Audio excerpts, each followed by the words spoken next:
अस्सलामुअलैकुम। आज का टॉपिक जो है वो है प्रोटीन मेटाबॉलिज्म के इम्पोर्टेंट वाइवा क्वेश्चंस। सबसे पहले तो कार्बोहाइड्रेट मेटाबॉलिज्म के इम्पोर्टेंट वाइवा क्वेश्चन जो है वो मैंने अपलोड कर दिए थे। अब प्रोटीन मेटाबॉलिज्म के अपलोड कर रहा हूँ। आपसे वाइवा में पूछा जा सकता है कि प्रोटीन जो है, प्रोटीन्स की मेटाबॉलिज्म किस तरह होती है। ठीक है, सबसे पहले तो ये क्वेश्चन आपने देखना है। उसके बाद आपसे पूछ सकते हैं प्रोटीन से कौन कौन सी, यानी प्रोटीन की कमी हो जाए तो कौन कौन सी डिजीज़ेज़ हैं, नेम्स बताएं। ठीक है, इसके अलावा आपसे पूछ सकते हैं कि अमाइनो एसिड ड्रा करें। अमाइनो एसिड की स्ट्रक्चर जो है ना वो ड्रा करें। इसके बाद आपसे कहेंगे कि ट्रांस अमाइनेशन क्या होता है। ठीक है, और किसी भी अमाइनो एसिड की डी अमाइनेशन मुझे स्ट्रक्चरली लिख के बताएं। ठीक है, इस तरह आपसे पूछ सकते हैं।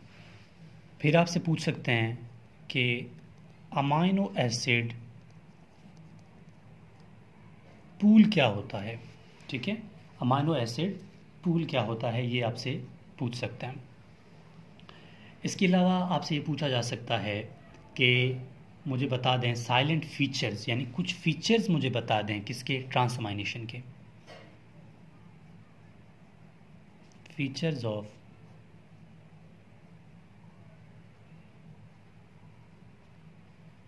ट्रांसअमाइनेशन, यानी कि ट्रांसअमाइनेशन के क्या क्या फ़ायदे हैं, फीचर्स जो कि आपके बुक में लिखे हुए हैं, आप उसी तरह उसको बता दें कि किस तरह होते हैं, कैसे होते हैं। ठीक है, इसके अलावा आपसे पूछा जा सकता है कि क्रिएटिनिन और केराटिनिन ये इसकी क्या सिग्निफिकेंस है और ये होते क्या हैं। क्रिएटिन या क्रिएटिनिन, ठीक है, ये क्या होते हैं और इनकी क्या क्या सिग्निफिकेंस है, ये आपसे पूछा जा सकता है। इसके अलावा आपसे पूछ सकते हैं कि मेटाबॉलिज्म ऑफ अमोनिया बता दें कि अमोनिया की मेटाबॉलिज्म किस तरह होती है।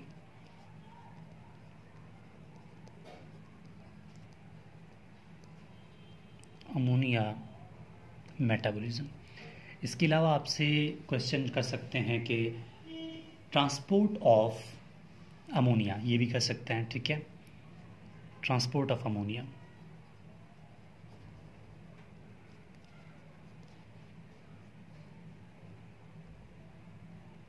ठीक है, ये पूछेंगे आपसे।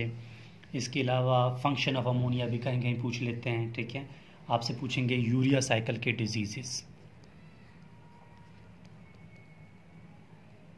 ठीक है, यूरिया साइकिल के डिजीजेस क्या होते हैं और यूरिया साइकिल के स्टेप कहाँ कहाँ पर होते हैं। ठीक है, आपसे ये भी पूछ सकते हैं कि माइटोकॉन्ड्रिया के अंदर कितने स्टेप्स होते हैं, साइटोप्लाज्म पे कौन कौन से होते हैं, ये आपने अच्छी तरह करके जाना है।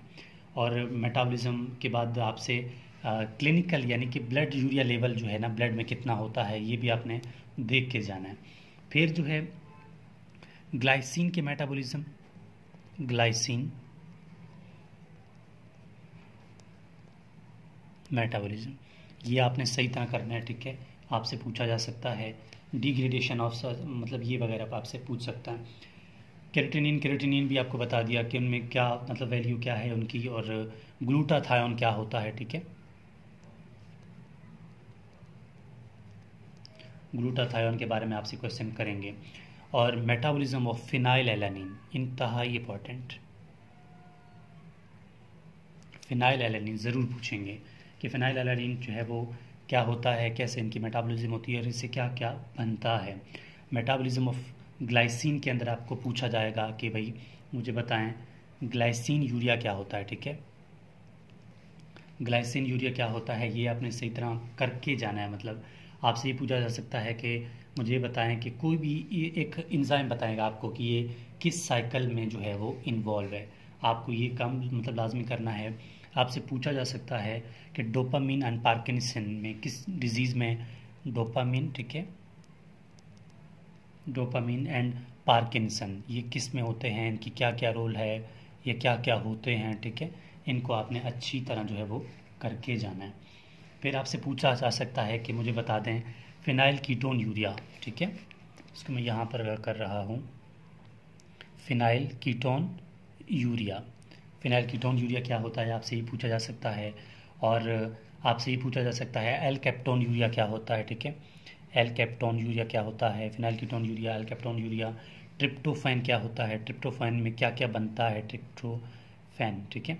ट्रिप्टोफैन जो है ना, इसमें क्या क्या चीज़ें बनती हैं वो आपने अच्छी तरह करके जाना है। कि इसके अलावा कैनोयूरेनिन पाथवे, जो कैनोयूरेनिन पाथवे जो है वो क्या चीज़ें बनाता है, और ये भी आपसे वाइवा में पूछा जा सकता है।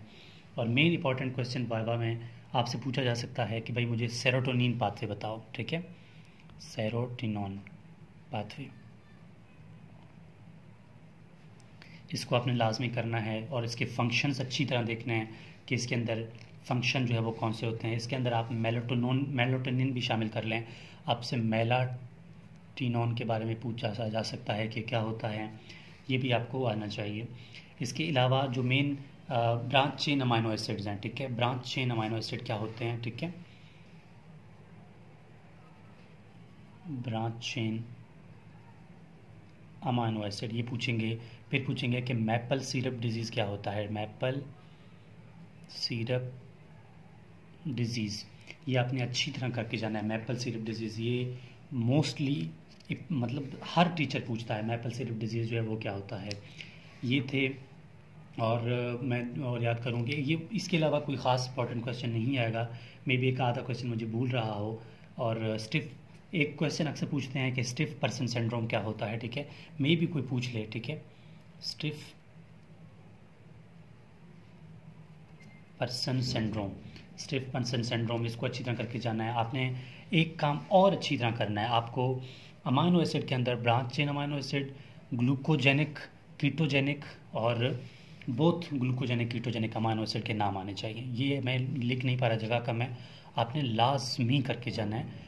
Glucogenic, ketogenic, both glucogenic and ketogenic, ठीक हो गया। ये था हमारे पास प्रोटीन मेटाबॉलिज्म के main important question, viva questions. ये मेरा व्हाट्सएप कॉन्टैक्ट है, किसी टॉपिक में भी मसला आ रहा हो तो आप लोग मुझे बाय व्हाट्सएप टेक्स्ट कर सकते हैं। और लिंक भी ये जो है मैं व्हाट्सएप में डिस्क्रिप्शन में दे दूँगा, व्हाट्सएप का भी, इंस्टा का भी और फेसबुक का भी। तो आप लोग मुझे वहाँ से भी फॉलो कर सकते हैं, 03158043 915। तो होपफुली आपको टॉपिक की समझ आ गई होगी। तो प्लीज़ चैनल को सब्सक्राइब करें, शेयर करें और आगे अपने फ्रेंड्स को बता दें ताकि किसी और को भी फ़ायदा मिल जाए। बहुत शुक्रिया।